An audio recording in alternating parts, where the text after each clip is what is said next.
Charlie Kirk's hit was an inside job. Do you hear what I said? Inside job. You got this? Inside job. You can talk about all the Tyler Robinsons and all the fuzzy hat, lesbian, transitional, whatever these people are. But you know and I know that's exactly what had happened. He had to go. That simple. How many times have you heard that in world history? Every time. Now, the people, not say every time. Well, it seems like every time, but more than you can imagine. That's what I'm trying to say. In my convulsive freneticism, I can't keep this in anymore. I can't make people understand the reality of what's happening and why this is so critical, why this is so absolutely critical for you to understand and grasp. Charlie Kirk was bigger than anything anybody had ever seen.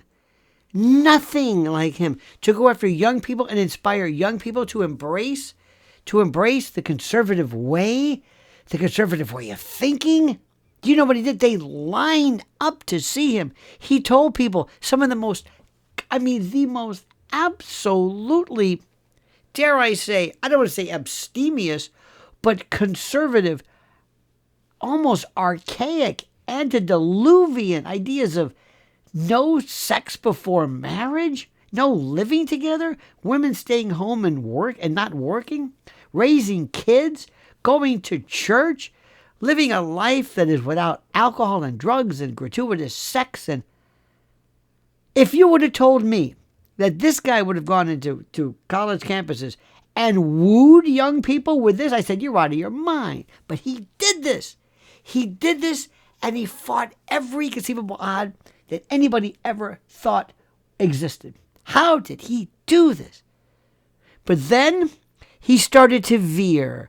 Then he started to, dare I say, become a problem. Because if he dared utter a feeling, a sympathy, a disinclination for certain geopolitical plans, geopolitical vectors, geopolitical ideology, if he said, wait a minute, this is wrong, if he became a political roadblock, do you know what would happen? Do you have any idea? It would be a fate worse than death. And a lot of people said, this can't happen. So who came to his defense? Who cared about this? Candace Owens. That thing of his, that there isn't a day that goes by when the contempt that I feel for her, the contempt doesn't just boil over. There is absolutely nothing, not a granule, an atom, an ort, a speck, any interstitial, internecine connector in this woman's being that is authentic. I've never seen. I live in New York. I know fake like you can't believe. Fugazi and ersatz and synthetic, nothing like her. She is the Babe Ruth of bullshit.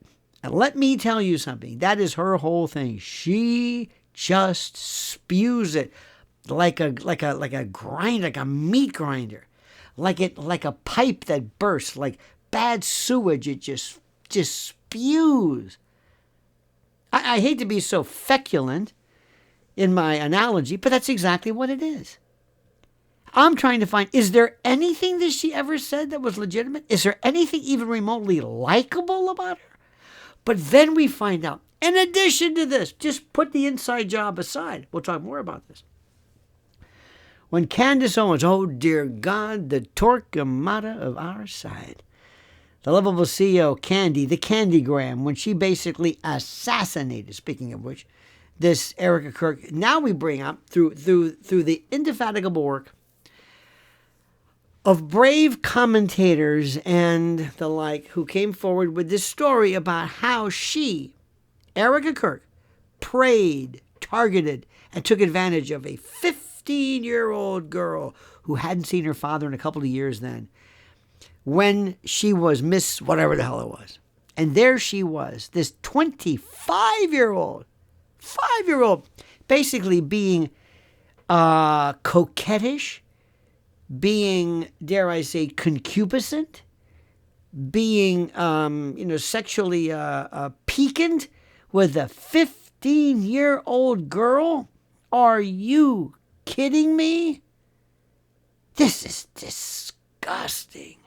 Beyond anything anybody's ever seen before. And you can read it.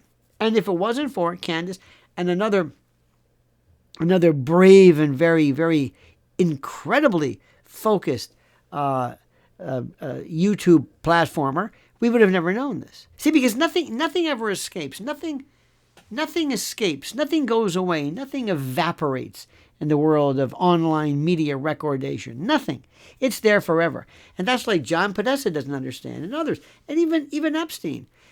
They thought they could say whatever they want. And by the way, let me throw something in regarding that. Everybody knows that this is a joke regarding going after Epstein. People are saying, what is this? You got Pamela Joe Bondi, who was in this, what is this, Punch and Judy? What is this? This Monday Night Raw, this loser leaves town, Texas death match, professional wrestling, slapping people around. And is there anything real? Is there anything authentic? Is there anybody telling us the truth? Charlie Kirk did, and look what they did to him.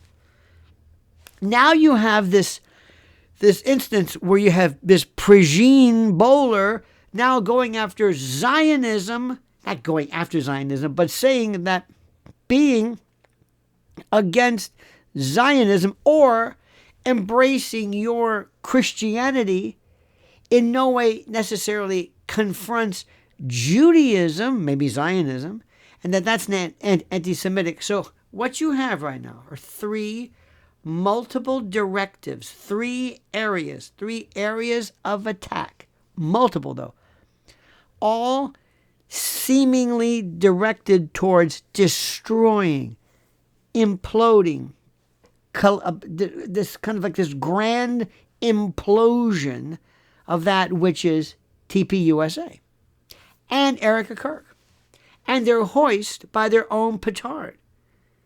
And it's blowing up. Let me tell you something. Don't be surprised, as I've told you before. Don't be surprised if this lawsuit against Candace on behalf of Macron and his wife, don't think that doesn't go bye-bye.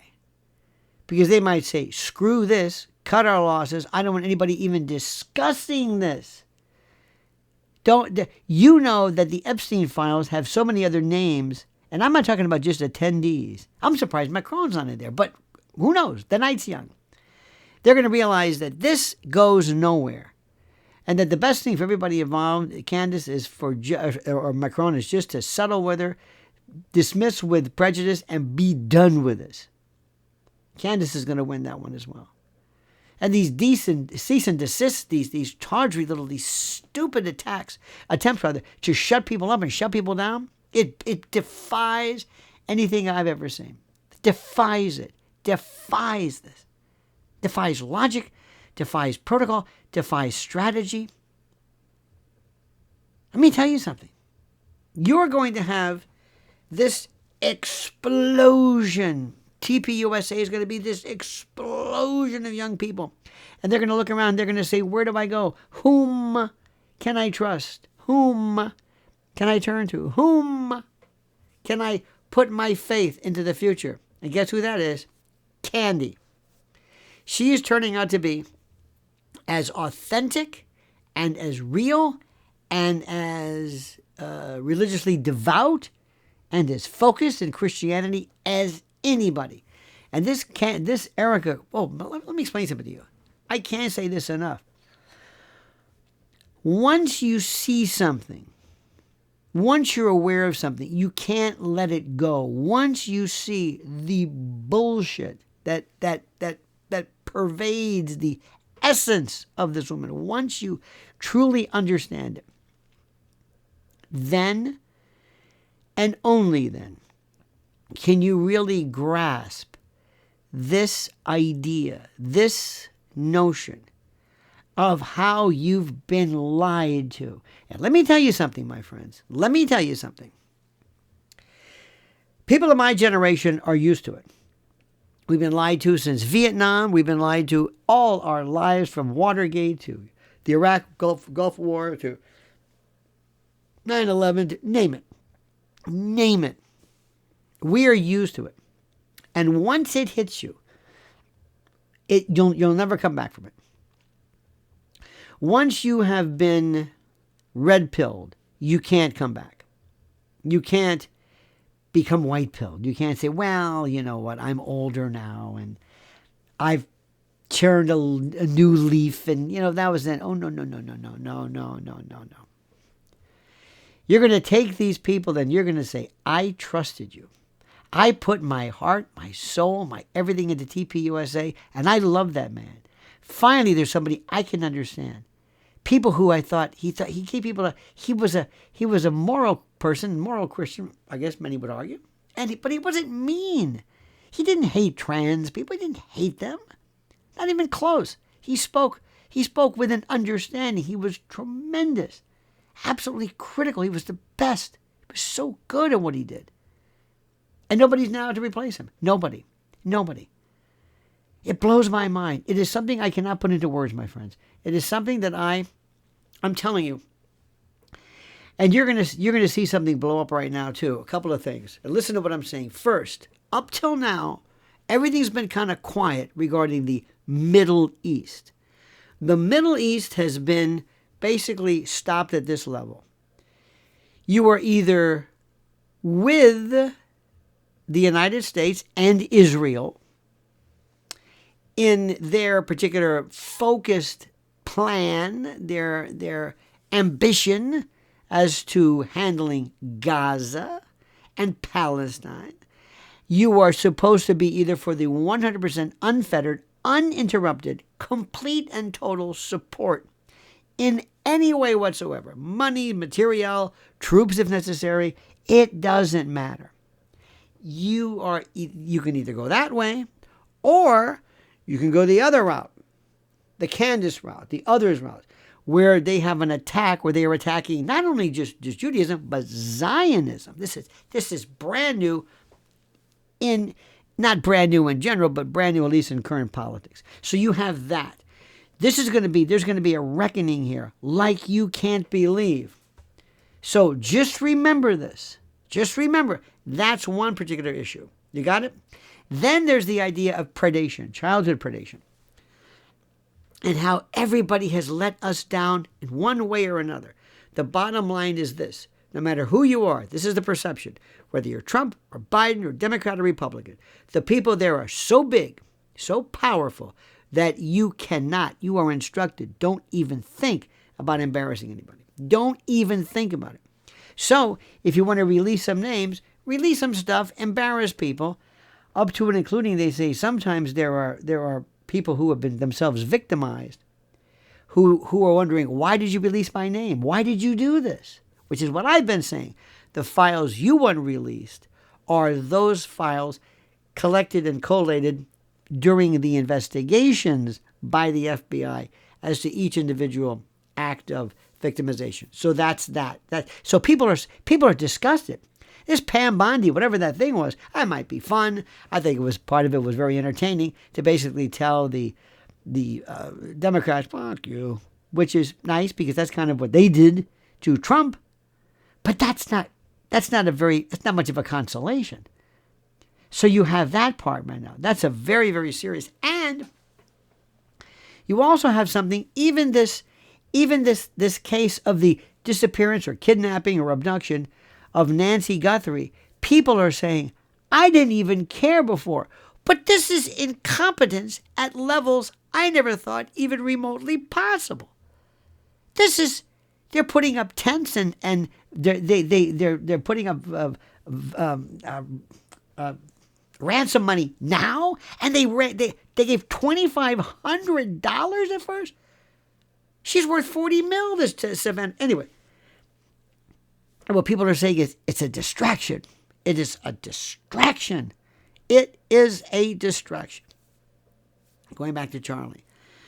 Candace Owens says that he was disenchanted as to the particular modality the particular vectors, the momentum, and the plans, the strategy as to United States vis-a-vis the Middle East. And the Middle East, by the way, it's a big collective term for Palestine and Israel and the whole Megillah.